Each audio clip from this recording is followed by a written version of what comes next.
बहुत मज़ेदार क्रसेंट्स तैयार करे हैं हमने बहुत ही आसान तरीके से। अच्छा, आज की जो रेसिपी है ना ये आपको ओवन में सिखाई जाएगी कि अगर आपके पास टॉलेंस DW115 CHH है तो आप उसको किस तरह से उस पे ये रेसिपी बना सकते हैं। ठीक है, बहुत अच्छी बनी थी और 13 मिनट के अंदर अंदर बन के तैयार हुई है।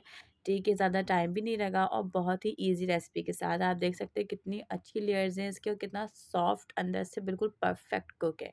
तो चलते हैं वीडियो की तरफ। सबसे पहले आपने लेना है 1 कप मिल्क। मिल्क आपका थोड़ा सा नीम गर्म होना चाहिए, ज़रा सा हॉट। अगर हॉट होगा तो इसमें आपकी जो डो है वो बहुत अच्छी नीड होगी। ठीक है, यहाँ पर हम देंगे 1 टेबल स्पून 1 और 2 टेबल स्पून भर के पिसी हुई चीनी। चीनी अपने टेस्ट के अकॉर्डिंग लीजिएगा और इसको हमने नीम गर्म दूध में मिक्स करना है ताकि ये बिल्कुल घुल मिल जाए। इसके बाद जो है आपने यहाँ पर ना दूध ऐस इतना होना चाहिए आपका कि आपकी जो डो है ना वो बहुत अच्छी सी नीडो। और आप अगर आप ये ठंडा दूध लोगे ना तो इसमें होगा ये कि आपको तकरीबन 15 मिनट लग जाएंगे और अगर नीम गर्म होगा ना तो ये 7 से 8 मिनट के अंदर तैयार हो जाती है। ठीक है ना, तो यहाँ पर हमने 2 टेबल स्पून ईस्ट लिए भरकर इसको मिक्स करेंगे अच्छी तरह से। अच्छा, ईस्ट का काम क्या होता है, ये ख़मीर होती है, ख़मीरा होता है, इसमें जो है ये आपकी डो को फुलाने का काम करता है। सही है, यहाँ पर हम लेंगे अब थोड़ा-सा 4 to 5 tablespoon cooking oil. ठीक है, कुकिंग ऑयल यूज़ करेंगे तो ज़्यादा बेटर होगा। इसके साथ जो है यहाँ पर आपने थोड़ा-सा नमक भी ऐड करना है। ठीक है, नमक और चीनी आपके टेस्ट के अकॉर्डिंग होती है। चीनी का लेवल थोड़ा ज़्यादा होता है और नमक का थोड़ा कम होता है। ठीक है, तो इन सब चीज़ों को अच्छी तरह से मिक्स कर लें। ऑयल, नमक, ईस्ट, चीनी, एक-एक चीज़ अच्छी तरह से दूध में मिक्स हो जाए। ये जो लिक्विड मिक्सचर है ना, ये है मेन, ये सारा काम करता है, ठीक है? इसकी मेजरमेंट आपकी परफेक्ट होनी चाहिए।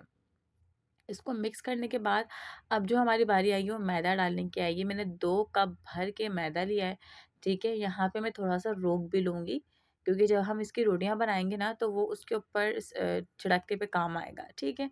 तो अब इसको हमने हाथ से गूँदना है, हल्के हाथ से गूँधें, ज़्यादा टाइट हाथ से नहीं। हल्के हाथ से गूँधने से ये होगा कि डो आपकी अच्छी बनेगी, ठीक है? अब मुझे जो है ना यहाँ पर इससे ज़्यादा दूध की ज़रूरत नहीं पड़ी। अगर आपको लगे कि दूध कम है और मैदा ज़्यादा है तो आप यहाँ पे वही नीम गर्म दूध थोड़ा-थोड़ा बिल्कुल 1 टेबल स्पून ऐसे आप ऐड करोगे। ज़्यादा मत ऐड करना, आपकी डो ख़राब हो जाएगी। ठीक है? देखें, मैंने इसी लिक्विड के अंदर जो है अपने सारे आटे को अच्छी तरह से मिक्स कर लिया। देखें, अब मैं इसको गूँदूँगी अच्छी तरह से ताकि ये सब चीज़ें एकजान हो जाएँ और हमारी डो जो आपकी फूलने का प्रोसेस करेगी ना, वो बहुत अच्छा हो। ठीक है? देखें कितनी अच्छी तरह से हमने पूरी डो को कर लिया। अब यहाँ पे हमारा मेन पार्ट क्या है, वो ये है कि हमें इसको राइज़ करना है। अब राइज़ करने के लिए साइडों में और डो के ऊपर हम थोड़ा-सा ऑयल ब्रश करेंगे। आप अपने हाथों की मदद से कर लें। मैंने यहाँ पे साइडों में और आप देख सकते हैं डो के ऊपर भी अच्छी तरह से ऑयल लगा दिया है। एक ही हाथ का इस्तेमाल करें ताकि दोनों हाथ गंदे ना हों, ठीक है? तो अच्छी तरह से इसको करने के बाद यहाँ पर जो है ना आप इसको ढक दें। अगर सर्दियाँ हैं तो आप इसको ऐसी जगह पे रखें जहाँ पर थोड़ी-सी हीट हो और अगर गर्मियाँ हैं तो कहीं भी रख दें किचन में, ये हीट पकड़ लेते हैं और अंदर से ये बहुत अच्छी डबल साइज़ की हो जाती है।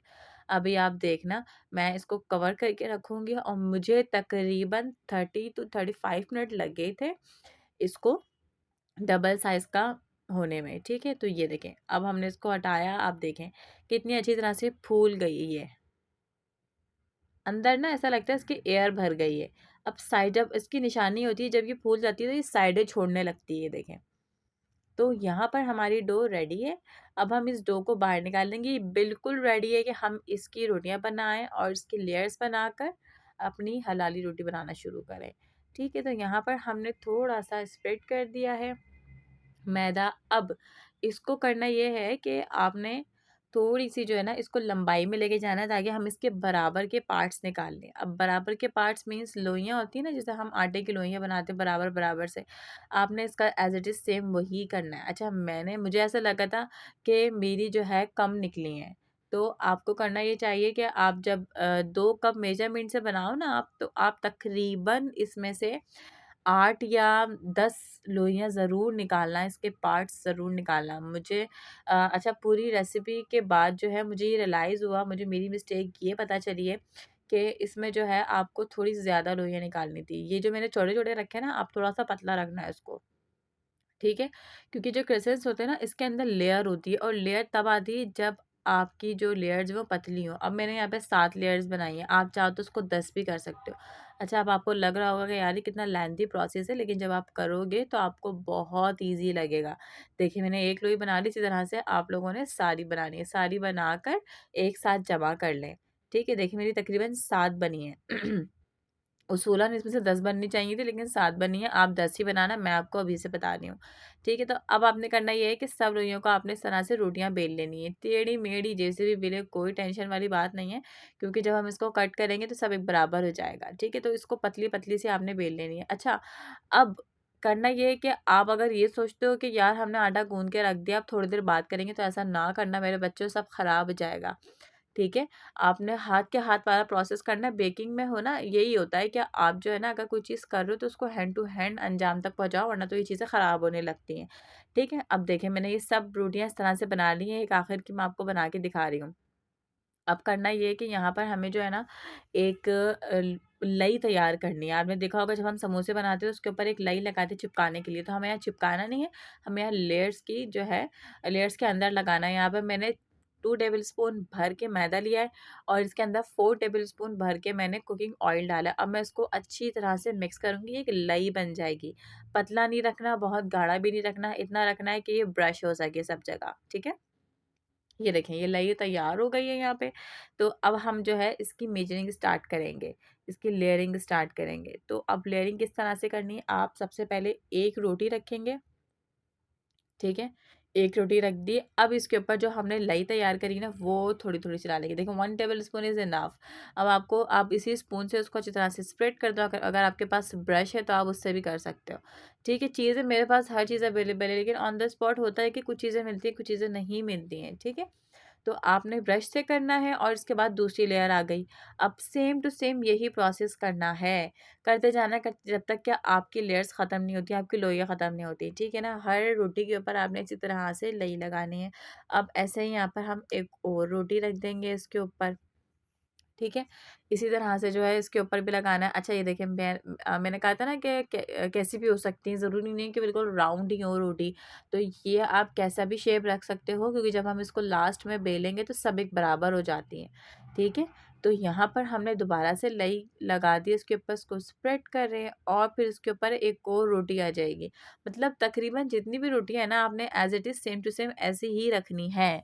और कोशिश करें कि इस प्रोसेस को जल्द से जल्द ख़त्म करें। ज़्यादा टाइम रखोगे ना आप, एक तो इसके अंदर ख़मीर है, ये फूलने लगेगा, और मैदा है, मैदा जो है ना, जब भी अगर आप मैदे से पराठे वग़ैरह बनाते हो, आपने इसका यूज़ करा है, तो आपको पता होगा कि मैदा जो होता है ना, ये सिमटने लगता है एक जगह, इकट्ठा होने लगता है। अगर आप बड़ी रोटी बेलोगे तो आहिस्ता-आहिस्ता करके छोटी होने लगती है। तो इसलिए कि आप मैदे वाला काम जो है ना, रोटी वाला, ये आप हैंड टू हैंड करो, ताकि आपको प्रॉब्लम ना आए कोई। ठीक है? अब मैं आई थिंक सो इसके बाद हमारी लास्ट रोटी रह गई है। तो ये हमने लगाया इसके ऊपर, अगेन देखें कितनी मोटी रोटी बन गई है ना ये। आपको लग रहा होगा कि तकरीबन 2-3 इंच के करीब तो आ गई है ये। इसी तरह से आपकी भी होनी चाहिए। ठीक है? ये थी हमारी last. I think so, no, I think 6th है। इसके बाद हमारी एक और आएगी, ये होगी फिर हमारी लास्ट। देखें, आपको लग रहा होगा कि कितना लंबा है यार, ये लगाए जा रही है इसके ऊपर, लेकिन ये है नहीं। जब आप करोगे तो आपको मज़ा भी बहुत आएगा। देखो, बेकिंग ना लव वाला काम है। अगर आपको लव है ना बेकिंग से, तो आप बेकिंग करो। अदरवाइज़ देखो, कोई भी चीज़ मेजरमेंट भी होगी ना, वो विदाउट मेजरमेंट अगर आप करोगे, आपको पता है कि यार मैं अच्छी तरह से बना लूँगी या बना लूँगा, तो वो अच्छा ही बनता है फिर। अच्छा, यहाँ पे आपने हल्के हाथ से इस लोई को सबको बराबर करना है। देखें, थोड़ा-सा साइज़ भी इसका बढ़ा लें, क्योंकि जो है बेकिंग होगी तो ये चीज़ें फूल जाती हैं। आप इसको थोड़ा-सा और बेलना, ठीक है ना?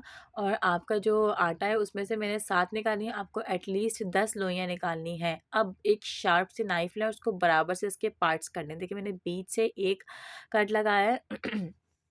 इस तरह से सेंटर से लगाऊँगी एक और कट। और इसके बाद जो है, आपने देखिए, मैंने यहाँ पे तकरीबन 8 क्रेसेंट्स तैयार करे हैं, आपके इससे ज़्यादा होने चाहिए। ठीक है? आप तकरीबन इसके, आपको तकरीबन इसके 4 और मीन्स कि आपके 12 तो लाज़मी क्रेसेंट्स होने चाहिए, क्योंकि मेरे बच्चों, ये बन के बहुत फूल जाते हैं, और जो है इसका साइज़ आप जितना छोटा रखोगे उतना अच्छा होता है। अब मैं आपको जो है ये सब आप अलग-अलग कर लो और फिर मैं आपको बताती हूँ कि किस तरह से जो है ना आपने इसको करना है कि आपने इसको शेप किस तरह से देनी है। शेप देना बहुत आसान है, अब आपके ऊपर डिपेंड करता है, आप चाहो तो उसके अंदर कोई स्टफिंग कर सकते हो, आप चिकन ऐड कर दो, चॉकलेट ऐड कर दो उसके अंदर, आप इसको पेटीज़ की सूरत में भी ला सकते हो, ठीक है। अब देखो मैंने हल्का सा इसको बेला, ठीक है, क्योंकि अभी ये इसके ऊपर ऑयल लगा हुआ है ना, तो इस वजह से थोड़ा चिपक रहा है, ठीक है। हल्के हाथ से इसको बेलें या साइडों से हाथों से इसको शेप दे दें। अब आप एक नाइफ़ की मदद से बीच में एक कट लगाएँ और सिंपली इसको राउंड करते हुए जाना है, ठीक है। ये इस तरह से आप इसको इस तरह से राउंड करेंगे तो ये खूबसूरत सी शेप में आ जाएगा। ये देख सकते हैं आप। इस तरह से हम सारे रेडी करेंगे और बहुत आसान तरीके से आपको लगेगा कि यार ये क्या कर रही हैं, ये क्यों इतना हार्ड है, लेकिन नहीं है, आप जब करोगे तो बहुत मज़ा आएगा। देखो, ये हम जो है इसके ऊपर अब अंडे की ज़र्दी स्प्रेड करेंगे, कि अगर आपके पास ना हो तो कोई मसला नहीं है, आप अपने लिए आसानियाँ पैदा करो, आप दूध का भी इस्तेमाल कर सकते हो, ठीक है? दूध ब्रश कर दो, हमें सिर्फ़ कलर लाना है उसके ऊपर, तो ये सिर्फ़ हम कलर के लिए अंडे की ज़र्दी लगा रहे हैं, तो आपके पास ना हो कोई मसला नहीं है। यहाँ पर हमने अवन को प्रीहीट करा है, कन्वेक्शन मोड पे जाएँगे पहले, 180 डिग्री के ऊपर जो है हम इसको प्रीहीट करेंगे। स्टार्ट कर दें, 2 दफ़ा प्रेस करते हैं तो स्टार्ट हो जाता है। जैसे ये रेड लाइन पूरी होगी ना, देखिए ये जो ऊपर फ़ैन बना हुआ आ रहा है ना, इसका मतलब होता है कि कन्वेक्शन मोड पे आ चुका है और रेडी है। अब यहाँ पर जो है आपने करना ये है कि इसके अंदर आप रखोगे अपने क्रेसेंट्स, आप इस चीज़ का ध्यान रखें कि आपकी जो प्लेट है अंदर से घूमनी चाहिए। अब यहाँ पर हम टाइम लगाएँगे, 180 डिग्री के ऊपर हमने प्रीहीट करा, 13 मिनट का टाइम लगेगा, 13 मिनट्स के अंदर अंदर हमारा खूबसूरत से क्रिसमस बन के तैयार हो जाएंगे। यहाँ पर हमने स्टार्ट कर दिया इसको, अब ये अंदर राउंड राउंड घूमने लगे हैं, इसकी खुशबुएं बहुत मज़े की उठती हैं। अगर आपके पास कोई दूसरा अवन है तो आपने उसमें भी सेम यही प्रोसेस करना है, बट डिपेंड करता है कि आपका अवन कितनी जल्दी चीज़ों को बेक करता है, ठीक है। तो देखिए आपके सामने निकालूँगी, लोगों को ये शिकायत होती है कि आप लोग जो है वीडियो के दौरान ही नहीं निकाल के दिखाते, रिज़ल्ट कुछ और होता है, बनता कुछ और है। तो आपके सामने देखिए टाइम अप। अब हम इसको खोलेंगे और इसमें से आपके ही सामने मैं क्रिसमस निकालूँगी। देखिए, ये देखिए कितने अच्छे खूबसूरत सा कलर आया है और कितना अच्छा साइज़ इसका डबल हुआ है। तो डिपेंड करता है कि आपने डो कितनी अच्छी गूँधी है। अब हम इसको मैं आपको दिखाती हूँ, देखें। कितने खूबसूरत लग रहे हैं, माशाल्लाह, माशाल्लाह, माशाल्लाह। देखें, अगर आप लोगों ने कुछ भी सीखा है ना मुझसे, आपको लगता है कि हाँ, आपने कुछ सीखा है, तो उसके लिए सब्सक्राइब करके जाइएगा चैनल को। ये आप लोगों की मोहब्बत होती है, जिसकी वजह से जो है हमें और हौसला मिलता है कि हम आपको अच्छी-अच्छी चीज़ें सिखाएँ, ठीक है? इसके अलावा अगर आप कुछ और सीखना चाहते हो विदाउट अवन भी, अगर आप कुछ सीखना चाहते हो तो उसके लिए आप मुझे कमेंट सेक्शन में कमेंट करो, मैं इंशाल्लाह ज़रूर सिखाऊंगी। लेयर्स देख सकते हो, खूबसूरत, खुशबू बहुत मज़ेदार, खाने में बहुत लजीज। तो मिलते हैं नेक्स्ट वीडियो के साथ इंशाल्लाह, तब तक के लिए अपना ख्याल रखें। और विदाउट अवन क्रेसेंस अगर किसी को बनाने हो पतीले में तो उसका भी लिंक मैं डिस्क्रिप्शन में डाल दूंगी। अल्लाह हाफ़िज़।